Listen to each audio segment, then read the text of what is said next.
Have you ever looked at your life and thought, nothing is necessarily wrong, but something does not feel right anymore? Your job may still be there, your relationship may still be the same, your routines are familiar. The people around you may even think everything is fine.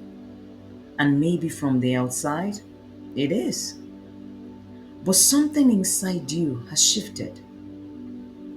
What once felt comfortable now feels limiting. What once excited you no longer does. What once felt like enough begins to feel strangely empty.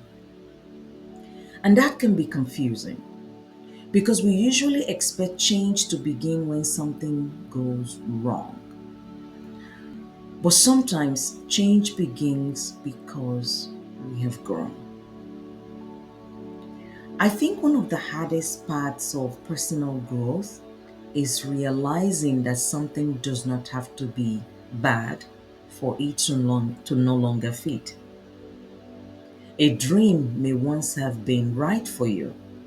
A friendship may have been meaningful. A career may once have given you your purpose.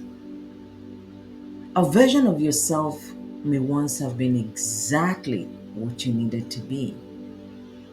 And still, over time, something can change. But we often struggle to accept that. We tell ourselves, I should be grateful. I worked so hard for this.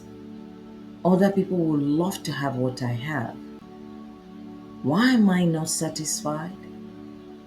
So instead of becoming curious about what we are feeling, we judge ourselves for feeling it. We try harder to appreciate what no longer feels aligned. We convince ourselves that discomfort means we are being ungrateful. But maybe discomfort is sometimes information. Maybe it is your life quietly telling you you have changed. I think we hold on to things for many reasons. Sometimes because they are familiar, sometimes because we invested years building them, sometimes because other people know us through them, and sometimes because letting go of an old version of our life means admitting that we're becoming something or someone different. That can feel very frightening because even when something no longer fits, it may still feel safe. You know how to function there. You know what is expected of you. You know who you are supposed to be. And stepping outside of that familiarity can create uncertainty. Who am I if I'm no longer this person? What happens if I no longer want what I once wanted? What if people do not understand? What if I change my life and regret it? So sometimes we stay, not because we are happy, but because we understand the discomfort we already have. The unfamiliar can feel more frightening than the familiar dissatisfaction. And I think there's another reason we struggle to let things change. We believe that changing our minds somehow invalidates our past. If I no longer want this career, were all of those years wasted? If this friendship changes, did it not mean something?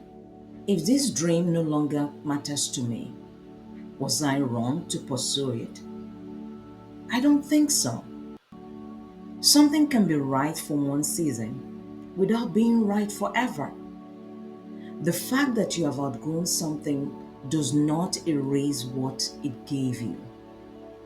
You can be grateful for where you have been without remaining there.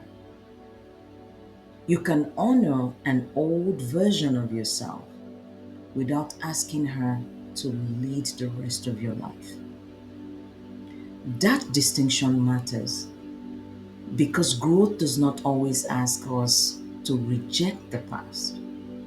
Sometimes it simply asks us to stop living there. And maybe one of the deepest forms of self trust is allowing yourself to admit that this mattered to me once, but it does not fit me in the same way anymore.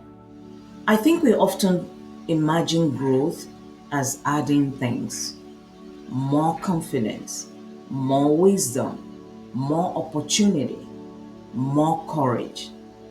But sometimes growth is also subtraction, letting go of roles we no longer want to perform, habits we no longer need, expectations that no longer belong to us, versions of ourselves that we've been carrying simply because they are familiar. And that process can feel like a loss, even when the change is good, even when we know we need it. There can be grief in becoming because every new version of ourselves requires us to loosen our grip on something old. And maybe this is where we need to be gentle with ourselves. You do not have to immediately know what comes next. Sometimes we realize what no longer fits before we know what will. There may be a period where the old life feels too small, but the new one has not fully taken shape. That space can feel uncomfortable, but it does not necessarily mean you are lost. It may simply mean you are between versions of yourself. Maybe the question is not, what should I do with my whole life? Maybe the question is smaller. What feels different now? What am I forcing myself to continue just because I have always done it? What part of my life still reflects who I used to be more than who I am becoming? And what will happen if I become curious instead of afraid?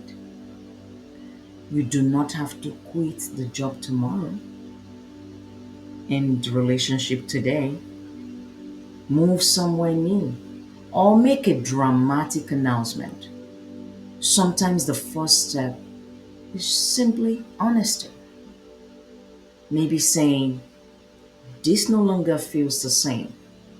I want something different. Acknowledging that I am changing and allowing that truth to exist before you know what to do with it. Because sometimes the hardest part of growth is not becoming someone new. It is accepting that you can no longer comfortably return to who you used to be. And maybe that is not something to fear. Maybe it is evidence that life is still moving through you, that you're still learning, still discovering, still becoming. You're allowed to outgrow things. You're allowed to change your mind. You're allowed to want differently than you did before. And you're allowed to create a life that reflects who you are now, not who you have been. If something in your life no longer fits, you do not have to force an answer today. Just notice it, listen to it, become curious about it. Because sometimes the feeling that your life no longer fits is not a sign that everything is falling apart. Sometimes it is the first sign that something within you is ready to grow. Thank you for spending some time with me today on Sunday. Until next time, be kind to yourself. Happy Sunday.